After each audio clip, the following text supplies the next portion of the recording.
পানি ব্যবহার করে কিভাবে কপারের চুলা বানাবেন যার মাধ্যমে প্রতি মাসে আপনার কয়েক গুণ গ্যাসের টাকা বেঁচে যাবে। প্রিয় দর্শক, স্ক্রিনে যে কপার পাইপটা দেখতে পাচ্ছেন, এইরকম একটা কপার পাইপ সংগ্রহ করে সেটাকে রাউন্ড শেপে গোল করে নিতে হবে।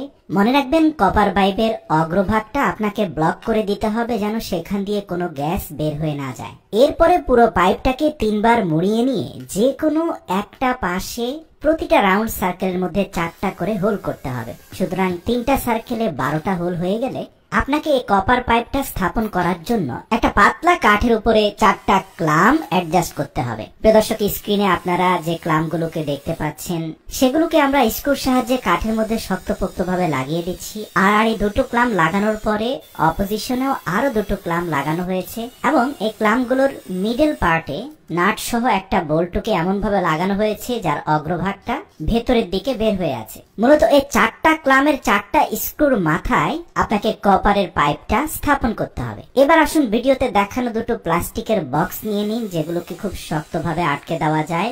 এয়ার টাইট এরকম দুটো বক্সের উপরিভাগে দুটি সমান্তরাল ছিদ্র করে নিন। এবার কপার চুলা থেকে কিছুটা দূরত্বে দুটি বক্সকে স্থাপন করুন। আপনার নির্মিত চুলা থেকে বক্সগুলো যেন সরে না যায়, এর জন্য নিচে কিছু আঠা লাগিয়ে সে বক্সগুলোকে স্থাপন করুন। সর্বশেষ এয়ার কম্প্রেশন একটি মোটর লাগিয়ে দিন, যার মাধ্যমে বাতাসের তীব্র চাপ সৃষ্টি করা যাবে। এবার আসুন ছিদ্রগুলোর সাথে কপার পাইপকে কানেক্ট করতে হবে। প্লাস্টিক জারের সর্বশেষ হোলে পাইপের এক অংশ ঢুকিয়ে অপর প্রান্ত একটা কপার পাইপের সাথে একটা জিপ টাইয়ের মাধ্যমে শক্তপোক্তভাবে লাগিয়ে দিন। প্রথম জারের অপর ছিদ্রের সাথে দ্বিতীয় জারের প্রথম ছিদ্রটি আরেকটি প্লাস্টিক পাইপের মাধ্যমে কানেক্ট করে দিন এবং সর্বশেষ জারের অবশিষ্ট ছিদ্রটির সাথে এয়ার কম্প্রেসর কানেক্ট করে দিন। এটাও একটা জিপ টাইয়ের মাধ্যমে শক্তপোক্তভাবে লাগিয়ে দিন। প্রতিটি ছিদ্রপথে পর্যাপ্ত পরিমাণে আঠা লাগিয়ে দিন যেন কোনোভাবে বাতাস লিক করতে না পারে। আমরা যদি বাঁ দিক থেকে মোটর সহ জারগুলোকে দেখতে থাকি তাহলে আপনি দেখতে পাবেন প্রথম জারের একটা পাইপ কানেক্ট রয়েছে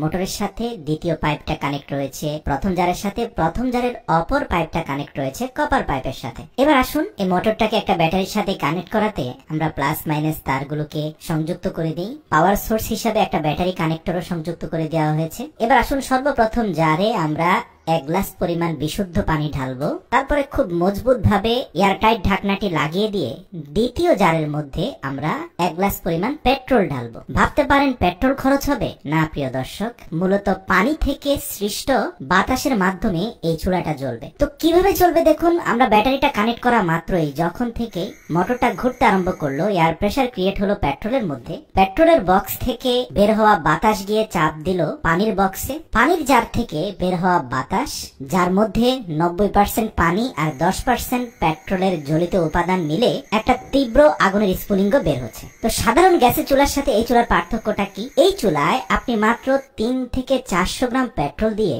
অন্তত 10 দিন পর্যন্ত আগুন জ্বালিয়ে বিভিন্ন ধরনের রান্না বান্নার কাজ করতে পারবেন। এই আগুনটা জ্বলতে পানি এবং বাতাসের প্রেসারের ভূমিকাই সবচেয়ে বেশি, পেট্রোলের খরচ খুবই কম। সত্যি আপনার মস্তিষ্ককে ব্যবহার করে বিজ্ঞানের ছোটখাটো জ্ঞানগুলোকে অ্যাপ্লাই করলে জীবন আরো অনেক সহজ হয়ে যায়। ভিডিওটি ভালো লাগলে অবশ্যই প্রিয়জনদের সাথে শেয়ার করে এই প্রসেসটি জানার সুযোগ করে দিন।